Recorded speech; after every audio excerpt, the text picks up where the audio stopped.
Ça tourne pas.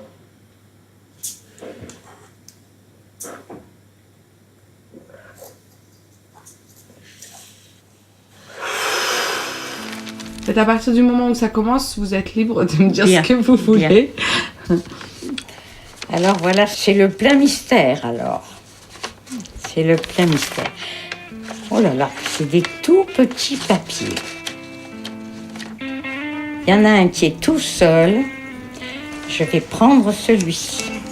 Laissez parler les petits papiers. À l'occasion, papier chiffon. Restez d'un soir, papier buvard. Pour consoler. Bon, eh bien, c'est parti pour cette petite aventure. Je n'ose plus pêcher. Qu'est-ce que je dois sortir là? Les gamins au moins. Ou les élèves. Alors, les rêves. J'ai lu Freud, hein, mais j'ai rien compris, donc... Quand t'es couché, tu rêves. Et quand t'es...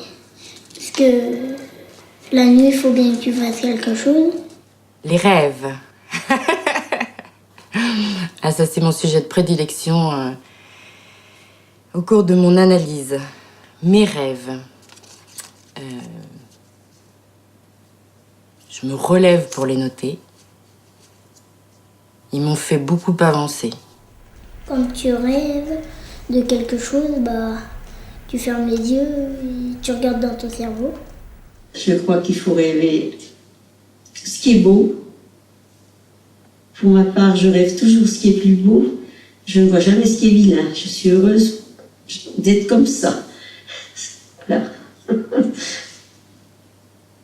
Quand j'étais petit, j'avais la mémoire de tous mes rêves et c'est le premier mot dont j'ai trouvé tout seul la signification.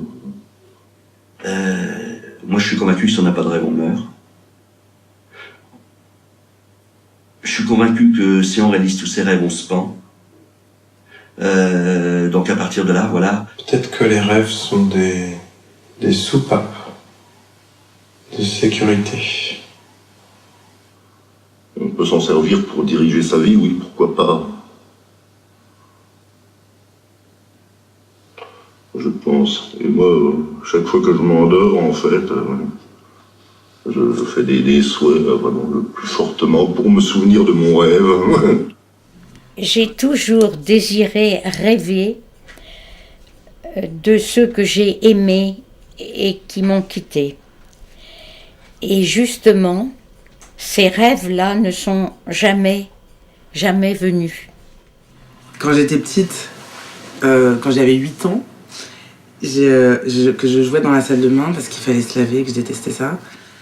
Et mes cheveux, ils étaient très courts.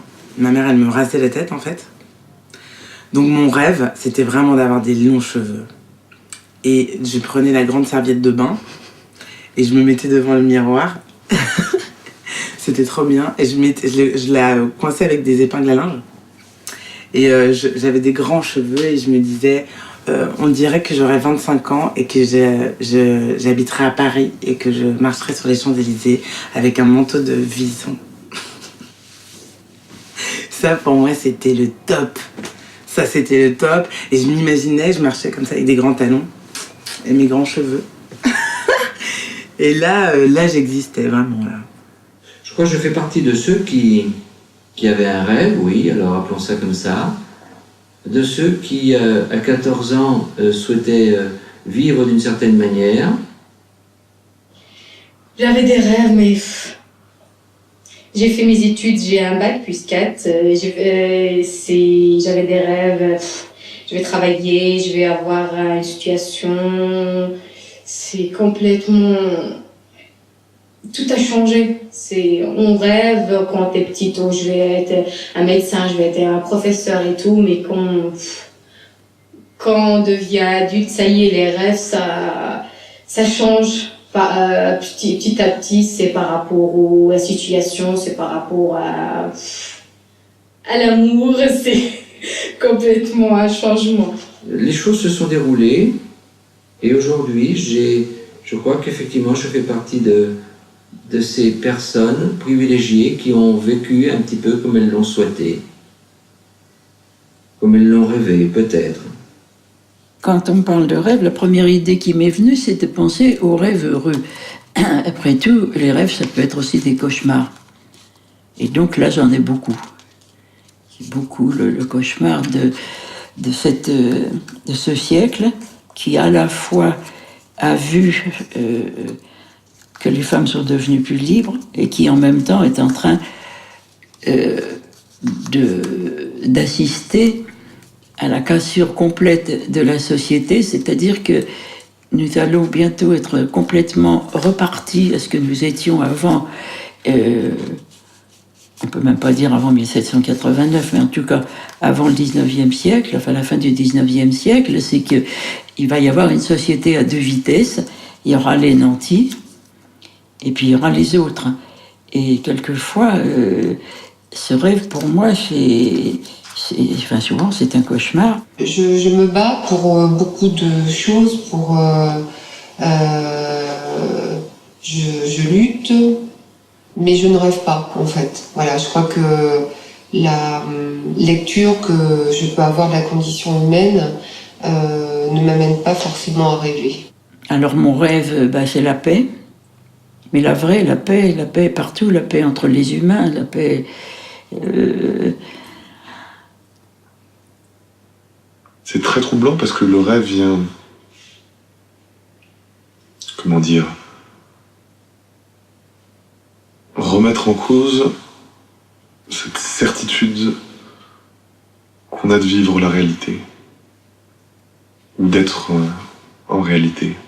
Vous savez, c'est le cauchemar de celui qui rêve, qu'il rêve, puis qui se réveille, mais qui est encore dans un rêve. Je fais très souvent ce rêve, je pense qu'il y a plein de gens qui le font.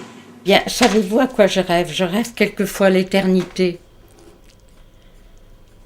C'est-à-dire, je me dis que ce serait bien si la vie, comme elle est là, ne s'arrêtait pas pour moi. On est tous très très forts en rêve. Alors qu'on ne sait pas tous faire de notre vie une belle vie. Et le rêve, c'est le plus court chemin d'un point à un autre.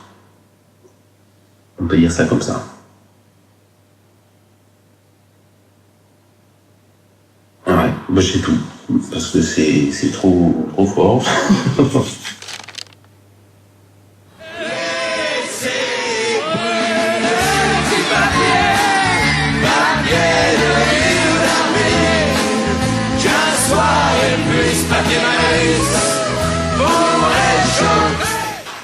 Faut que je les fasse tous, ces petits papiers ?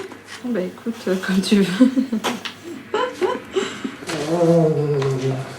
Ah, ce que vous faites pour faire les femmes.